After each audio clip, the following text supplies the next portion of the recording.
This is the timeline. The third source of doubt, the third reason for doubt, is because there has been a change in the prudential policy of the society. And that prudential change in policy has been interpreted by some as a change in principle. As I said earlier, there is no quicker way to cause anger between well-intentioned people than to make a confusion between principle and prudence. So the criticism goes like this. Bishop Vallée has recently become obsessed with a practical agreement. That is to say, he has become obsessed with the notion of getting that canonical structure, that legal framework, and has put questions of doctrine in second place. Up until 2011, so the argument goes, Bishop Vallée put doctrine in the first place. Now he puts the practical agreement, the canonical structure, in the first place.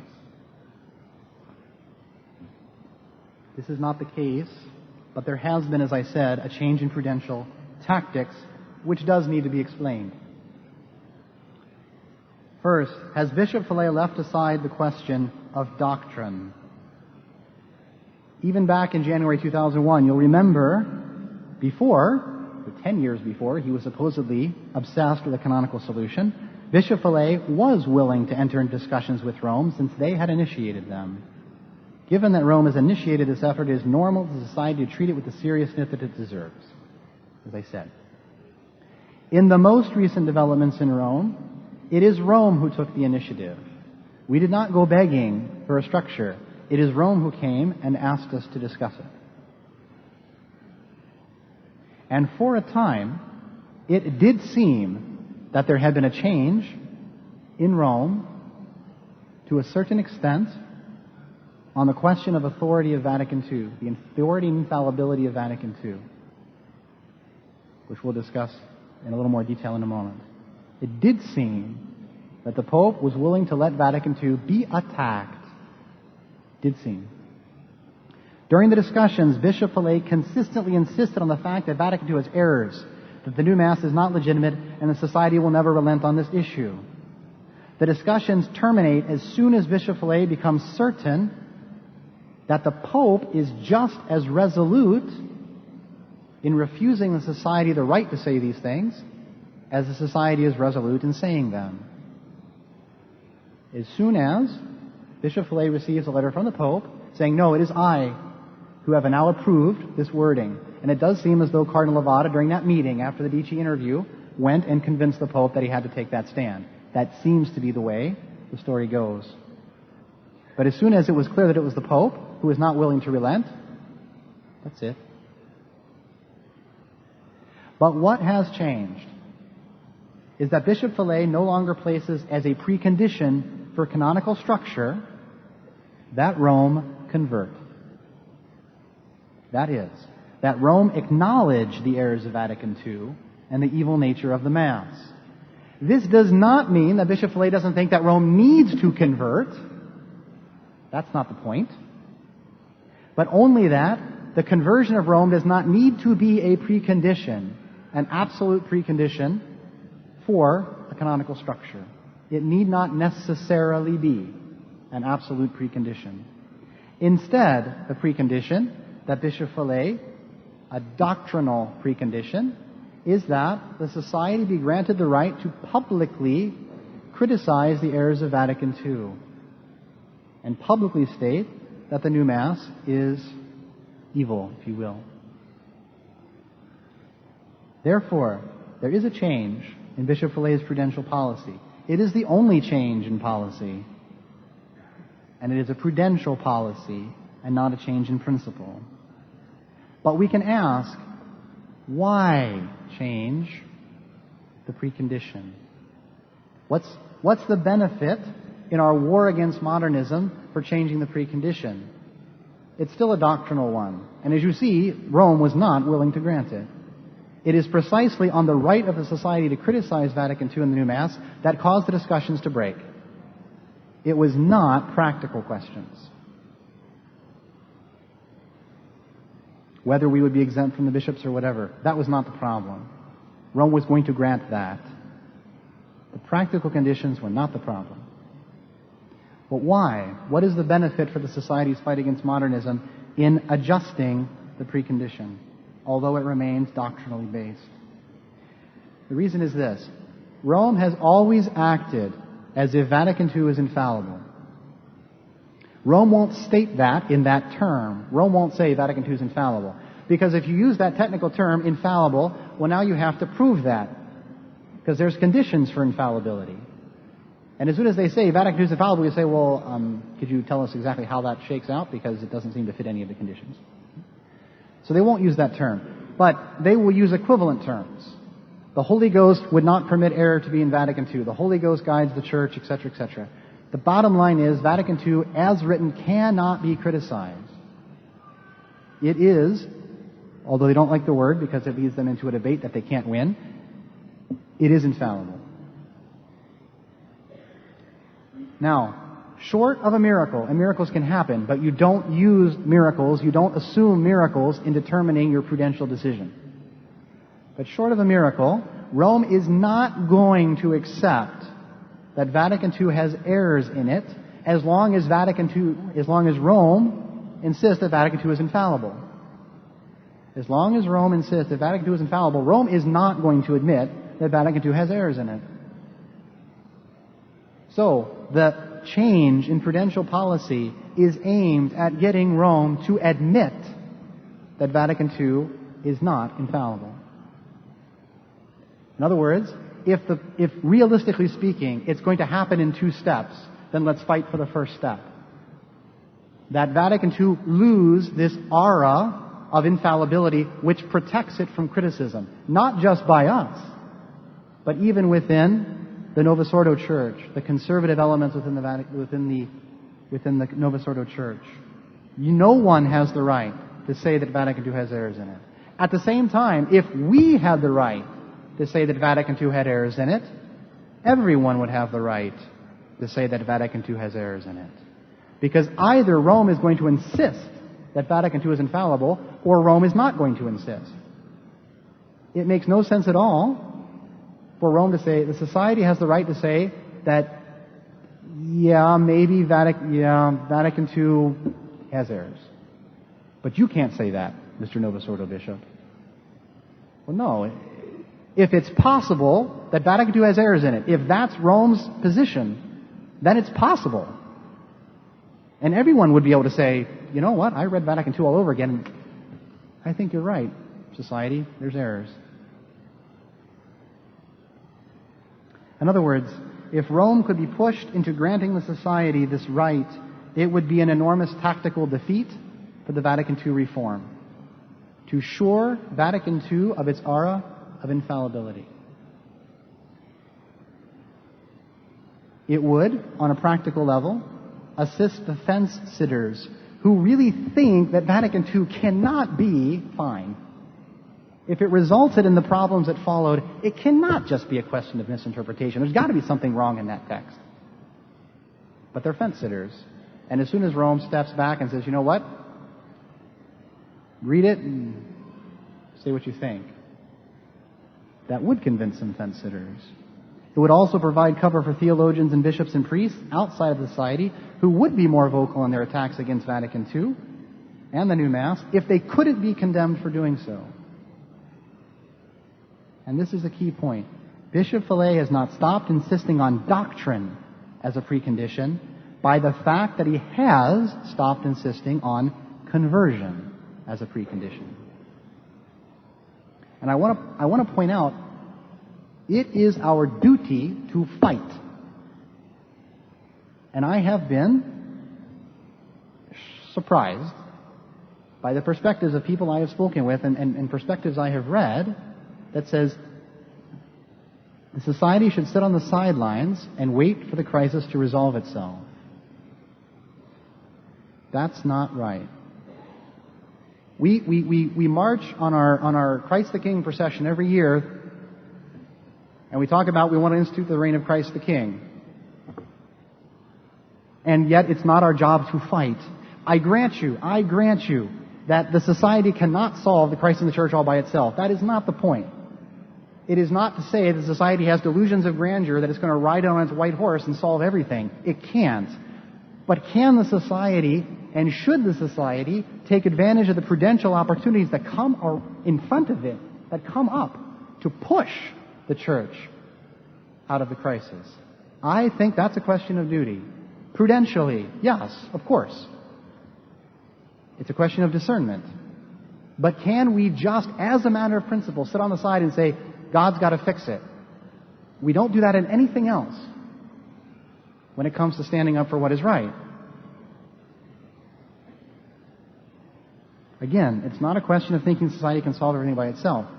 But must we take advantage of the prudential opportunities to push the church out of the crisis, to help the church out of the crisis, that are presented to us by the providence of God? And to take away the R of infallibility from Vatican II is a big victory. It's not the victory. It is not the end of the war, but it's a victory. And it was worth exploring. And if you think that granting the society this right to publicly criticize Vatican II is no big concession, I will point out that Rome apparently thinks it is. Even though Benedict XVI is in opposition and wants to correct at least some of the worst extremes of the Vatican II reform, he is clinging to the hope that the Vatican Council texts are salvageable. And he saw that would be gone if he allowed public criticism of Vatican II, of the text of Vatican II. Fine. Fourth source of worry is the April 15th document, the one that was the response to the March 16th letter. Again, Levada says, harsh letter, you've got to accept the preamble as it is, with the objectionable wording, or you're schismatic. And the Pope gives you a month to think about it. And so Bishop Fillet writes the response, which admittedly walks right up to the line. It does. Because it is meant to correct the misconception that society does not recognize any of the acts of authority by the Church since 1962. It is meant to correct that misconception. The document was leaked to the internet, and since then, commentaries have proliferated. Here are the major criticisms against the document. First, it says in the document, we declare that we accept the teachings of the magisterium of the Church in the substance of faith and morals, adhering to each doctrinal affirmation in the required degree according to the doctrine contained in number 25 of the dogmatic constitution Lumen Gentium of the Second Vatican Council. And certain commentators have said, paragraph 25 of Lumen Gentium is terrible, and this statement is enough to show that the society is compromised on doctrine. I would encourage you to look at Lumen Gentium, paragraph 25, and ask yourself if you see anything objectionable in it. Because Archbishop Lefebvre did not think there was anything objectionable in it. This paragraph is not pulled out of thin air. This paragraph is in the protocol. This statement that the Society is willing to accept, paragraph 25 of Lumen Gentium. Not everything in Lumen Gentium, paragraph 25. That statement is contained in the protocol which the Archbishop signed on May 5th, 1988. Furthermore, we'll have to see the Archbishop's behavior after he signed the protocol. But even after negotiations with Rome were breaking down, okay, this is Archbishop Lefebvre, after he signs the protocol, negotiations break down, he states the following, after. When you read this paragraph, Lumen Gentium, chapter 25, paragraph 25, you understand that it condemns them, not us. They would have to sign it, because it is not so badly written, and it contains a whole paragraph stressing the immutability of doctrine, the immutability of the faith, the immutability of formulas. We agree with that. There are those who need to sign this. Thus, there is no difficulty in accepting this paragraph, which expresses traditional doctrine.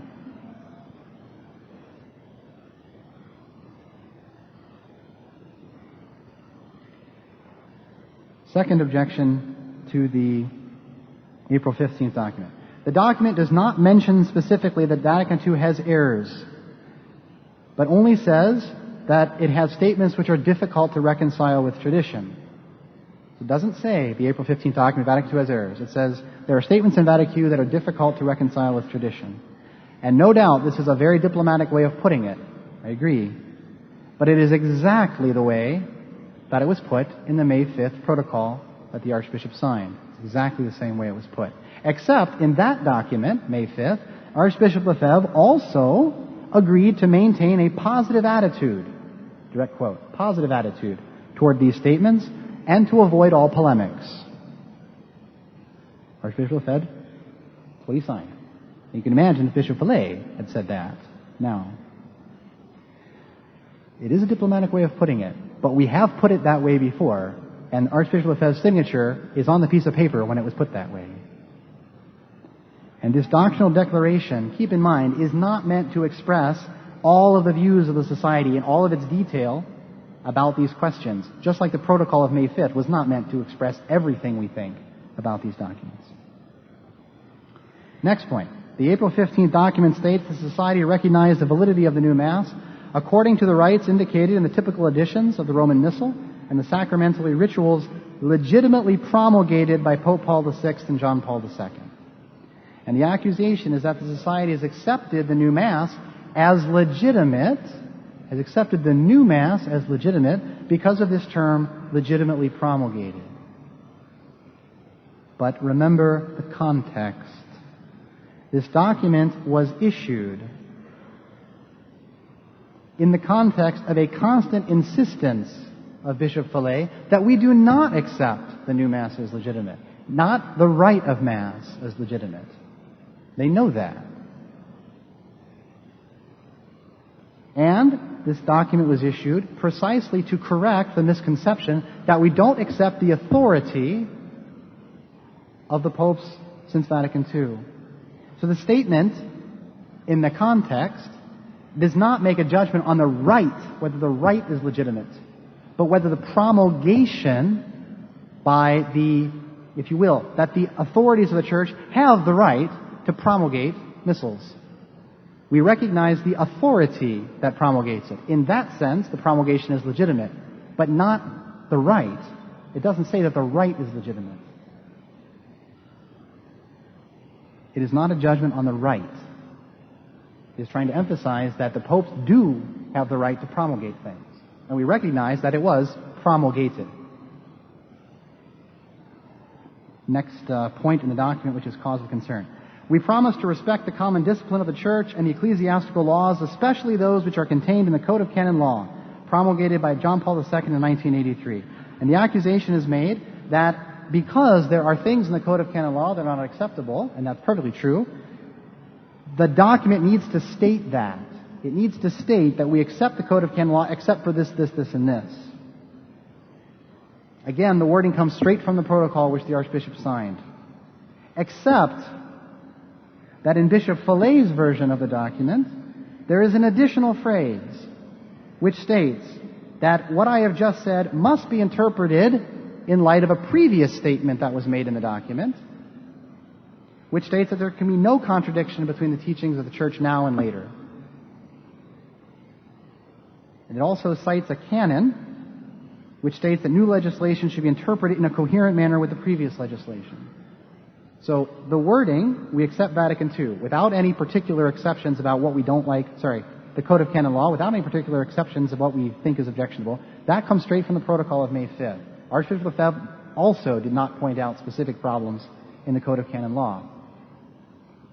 And in the April 15th document, there's an additional statement saying that this statement of ours about the Code of Canon Law must be interpreted in what we've said about Vatican II, which is that we accept it only insofar as it's interpreted in conformity with the past. A final criticism is that precisely the fact that Bishop Fillet keeps saying that we have to interpret the new in light of the old is a backdoor way of saying that Bishop Fillet recognizes the hermeneutic of continuity. That's a final attack on the document. Yes, Bishop Fillet is saying all these things. We must interpret the new in light of the old. It has to be interpreted in such a way that it's in conformity with the old. It's the only legitimate interpretation. But that in itself is a backdoor way of Bishop Fillet saying it is possible to interpret it in light of the old. I don't think that's the obvious meaning of the text. I don't. Especially in the context of all the conversations we're having with Rome, when we say we do not accept the hermeneutic of continuity, it is not a sufficient way to get us out of these doctrinal problems. In that context, I don't think it's reasonable to interpret this statement in that way. And the fact is, Rome certainly did not take it as an implicit acceptance of the hermeneutic of continuity, because they immediately tried to change the text. When Bishop Fillet said, you can't change it, not a word. If you change one word, you've stepped over a line. And they did. So they did not take this as a concession from Bishop Fillet, or they wouldn't have bothered. They would have rejoiced. Final point. I don't know how many times I've said final point, but in any event. You've noticed, as I've been analyzing the April 15th document, I've pointed out, this is how it says it in the May 5th protocol that the Archbishop signed. Now, those who have been critical of Bishop Fillet in this regard have said the following. Yes, okay, it's in the May 5th protocol, which the Archbishop signed. But keep in mind that the Archbishop afterwards rejected the protocol because he knew it went too far. So yes, precisely the fact that it's in the May 5th protocol is proof that the society is compromised, because the Archbishop, after he signed it, took back his signature and said, nope, I'm sorry, I can't sign that. He rejected the May 5th protocol afterwards. And this is not precisely accurate. It's an easy statement to make, and it's an easy confusion to make, but it's not accurate. After he signed the May 5th protocol, Archbishop Lefebvre wrote a letter to Cardinal Ratzinger the very next day. It's a very famous scene in the Society's history. He sends a letter to Cardinal Ratzinger the very next day, which causes the discussions, the agreement over the bishops and all that to unravel.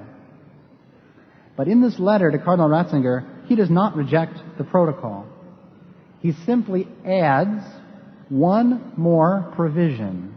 And I will say it is a practical provision. In this letter, he says, the Pope must guarantee that we will have the consecration of a bishop by June 30th, on June 30th. Because that is not in the May 5th protocol. You might have thought that if the whole point is, the Archbishop says we're going to consecrate bishops, and Rome says, okay, well, wait a minute. Let's sit down and talk about this. We drop this May 5th protocol. You would think that in the May 5th protocol, if the Archbishop signed it, it's because Rome said you can have a bishop. It doesn't say that. It says, we understand that for psychological reasons, a bishop could be useful. Rome will think about it. And it's that point that caused the Archbishop not sleep that night. There was no guarantee of a bishop. And it is this additional condition that he insists on the next day. He doesn't reject the protocol as a whole. He does not. In the letter to Cardinal Ratzinger, he will say, it was with real, genuine satisfaction that I signed the protocol yesterday. But as a test of Rome's good faith, he insists on this point, as a test of Rome's good faith. Guarantee that you will accept that I consecrate a bishop by June 30th. I don't take away what I said in the protocol. I ask for one more provision. And I will mention another quote from the Archbishop. As he's describing the protocol afterwards, he says, it is good in itself. It is acceptable. If it were not, I would not have signed it in the first place. That is sure. He said that. It is good in itself. It is acceptable. If it were not, I would not have signed it in the first place. That is sure. So it is not true that the Archbishop suddenly realized that the May 5th protocol contained doctrinal compromises. He didn't. He does not reject the May 5th protocol as such. He insists on one additional condition to test the faith, the good faith of Rome. even the night before the consecration. And you can read this, the biography of Archbishop Lefebvre by Bishop Tissier. The night before, he says, I would postpone the consecrations until the day that Rome selected if they would give me permission today to consecrate. So the night before the consecrations, if Rome were to come and say, I give you permission to consecrate, I would delay it until the day that Rome wanted. On the very eve of the consecrations. I will point out that by his insistence, Bishop Fallet's insistence on publicly criticizing Vatican II, and the fact that he insists on that, Bishop Fallet is insisting on more guarantees than the Archbishop was insisting on. And the Archbishop, it must be admitted, was in a weaker position. And so in theory, the Archbishop needed more guarantees, because there were no bishops at that time. I mean, Archbishop Lefebvre, who knew he was about to die. And Bishop Fallet insists on more, the right to publicly criticize Vatican II. Final point. I mean it. Final point of the conference, I promise. Here we go. The Archbishop, this is the fifth worry, the fifth source of concern. The Archbishop, after the consecrations, okay, so now we've moved on, it's after 1988, he said that it would be impossible to reach an agreement with Rome until Rome converted. The Archbishop states this.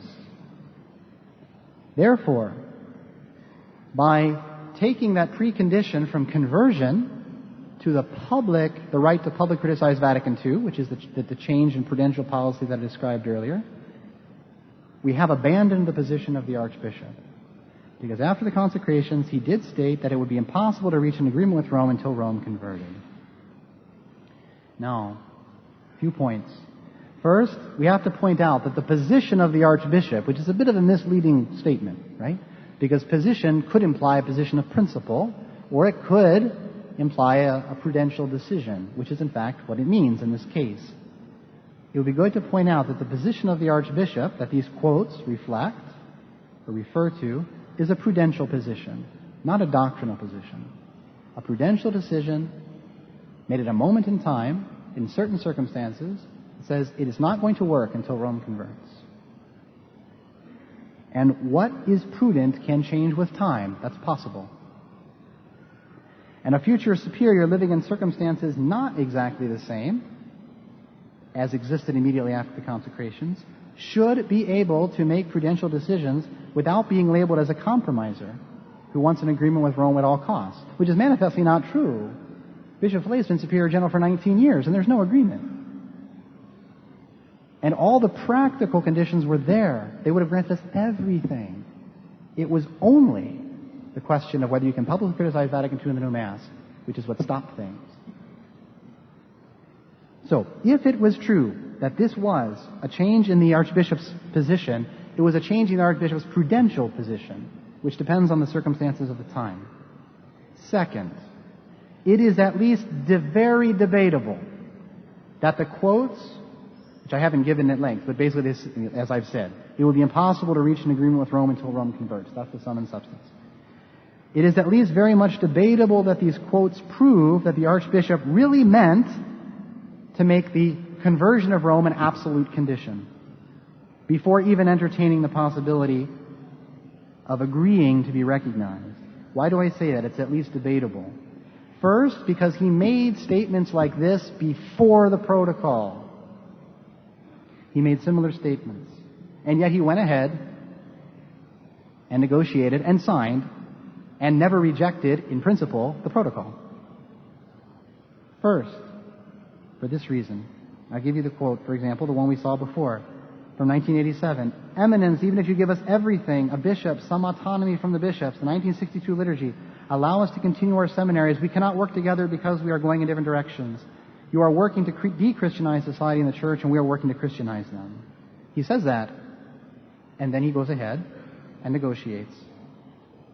Do not forget also that before 1988 is when Archbishop Lefebvre made these rather colorful statements that the authorities in Rome were antichrists. It's not nothing to say that.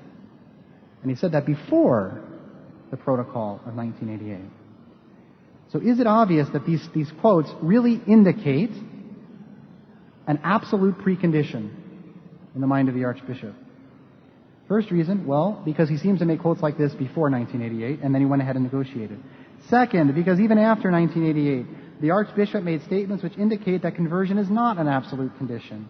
For example, speaking in 1989, he discussed what could be a satisfactory accord, and he mentions no preconditions.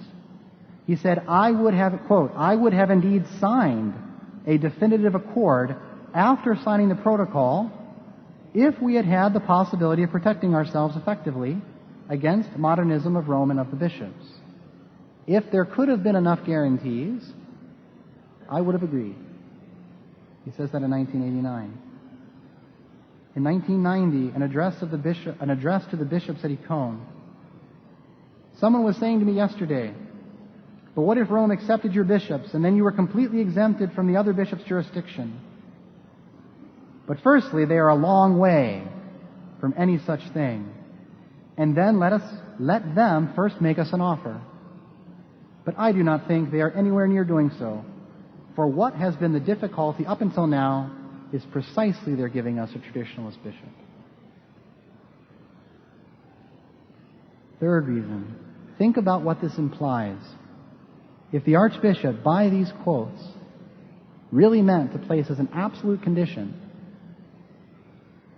to any consideration of the canonical structure that Rome convert, think about what that would imply.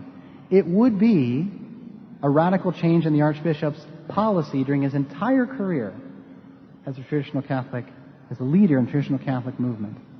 Throughout his entire career, the Archbishop always went to Rome when he was called. He never approached the conversion of Rome as an absolute sine qua non condition to talking with Rome. He never did. He certainly wanted Rome to convert. Yet through his entire career, when it was a question of the canonical structure, he was content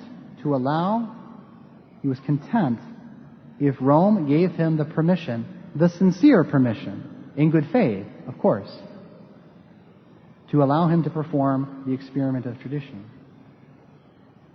So if you're saying that these quotes indicate an absolute sine qua non change, an absolute sine qua non condition, this is a change to the Archbishop's entire approach to his dealings with Rome. Therefore, it would be, I think, more reasonable to interpret these quotes in the light of the others and in the light of the Archbishop's actions. You always have to interpret, I apologize to drive this point, but you have to interpret the statements of the Archbishop in parallel with his actions. The Archbishop will make some very sympathetic sounding statements about sedevacantism. He will. So much so that if you look on sedevacantist websites, they claim him as one of them. It's true. They try very hard to make that case. And they have quotes to prove it. But the practice of the Archbishop was never that. So he would expel sedevacantist priests from the society. Even in his very last interview before he died, he said, I have always cautioned the faithful against going to sedevacantist masses, even though it's valid. So, he does make strong statements. He does. Calling the Pope an Antichrist is a strong statement. But when the concrete situation presented itself, when the authority that he recognized put on the table the possibility of a recognition, he looked at it. He looked at it. If the Archbishop were to have changed this position, it would be equivalent to saying the crisis in the Church more or less has to end before we can accept a canonical structure. The Roman authorities have to convert, which is pretty much the end of the crisis, before we can accept the canonical structure. That's quite a thing to say. And it's not in conformity with his career of decision-making. So, please, I ask very much that you not interpret anything I've said as an attack against anyone. I certainly understand that as traditional Catholics, a strong will is a precondition, no pun intended, for being a traditional Catholic. We wouldn't be here if we were the go along to get along type, We wouldn't. So it is normal, and it is normal that strong will comes out, particularly when we feel that some vitally important spiritual good, some vitally important issue for our spiritual good is on the line. It's normal. All I ask is that calmly we try to appreciate what exactly has happened and to try to see if it matches the principles under which the society operates. Thank you very much.